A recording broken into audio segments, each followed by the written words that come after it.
ଶୁଭ ସକାଳ ପିଲାମାନେ।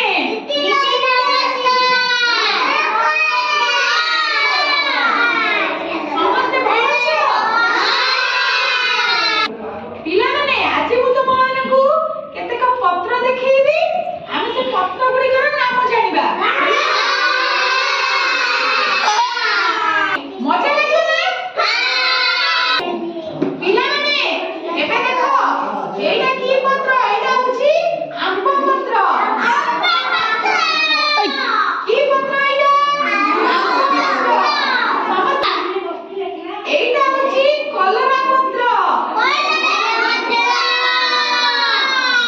କି ପତ୍ର ଏଇଟା?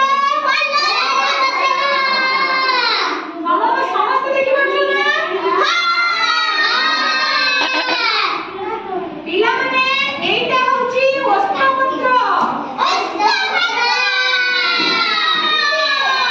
କି ପତ୍ର ଏଇଟା?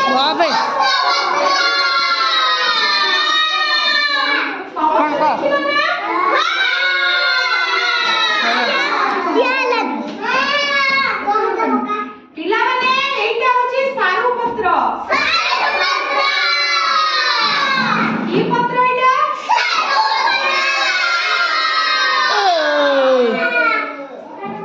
ପିଲାମାନେ ଏଇଟା ହଉଛି ସଜନା ପତ୍ର।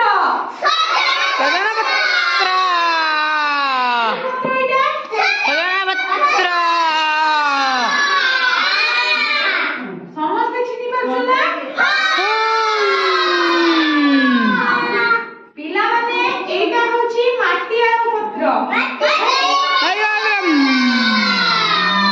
ଏଇଟା କି ପତ୍ର?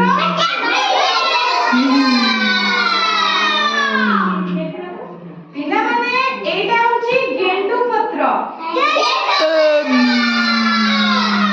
କି ପତ୍ର ଏଇଟା? ପିଲାମାନେ ଏଇଟା ହଉଛି ମନ୍ଦାର ପତ୍ର।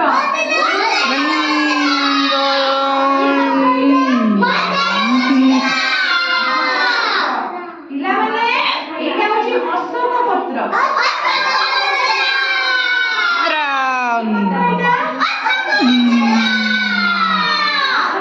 ସମସ୍ତଙ୍କ ବାରିରେ ଏ ପତ୍ର ଅଛି ନା?